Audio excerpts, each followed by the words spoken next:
Welcome to Discovery Tour by Assassin's Creed, Ancient Egypt.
Welcome to Alexandria, planning of the city.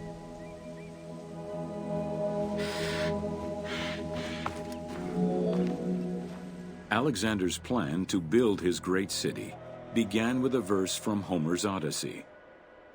There is, in front of Egypt, in the sea with many swells, an island called Pharos. Guided by these clues, Alexander the Great founded his future city at the western end of the Nile Delta.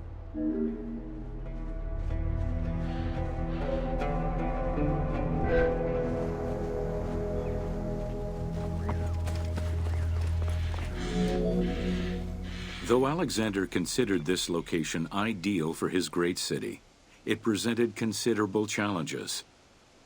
Too difficult to access during storms, the surrounding swamps threatened disease, and the limestone soil prevented the growth of healthy crops.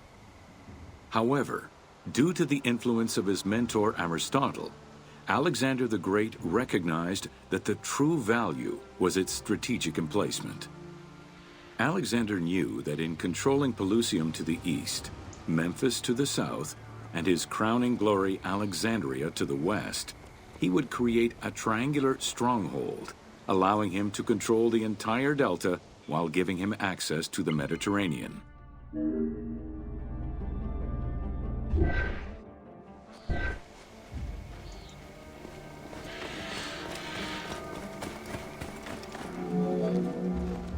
The great walls of Alexandria had a humble beginning.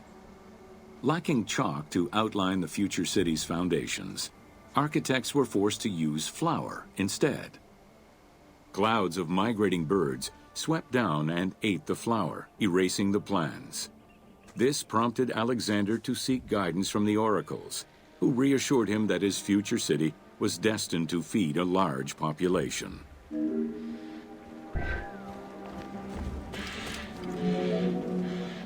Excavations led by Mahmud Bey el-Falaki in the 19th century revealed that the wall enclosure measured approximately 5.2 kilometers. These formidable ancient walls would resist a number of attacks, including fending off the king of Syria in 169 BCE. It wasn't until 295 CE that they eventually fell to Roman Emperor Diocletian, and this only after 8 months of relentless assault.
Alexandria's principal architect, Dinocrates, chose a Hippodamian grid plan.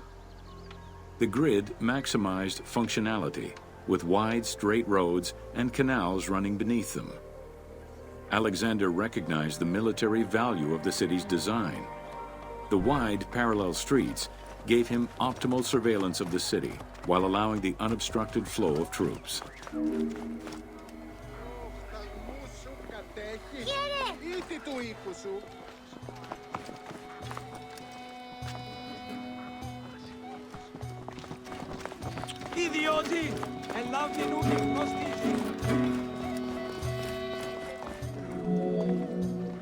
A central corridor ran from the Mediterranean's north port down to Lake Mareotis to the south. This thoroughfare acted as an unobstructed link for commercial trade and travel between the two ports. Many of the streets were bordered with grand buildings and parks, including Canopic Street. Alexandria was most likely built upon an already existing Egyptian village. Upon its completion, the Egyptians reviled the city, refusing to call it by its founder's name.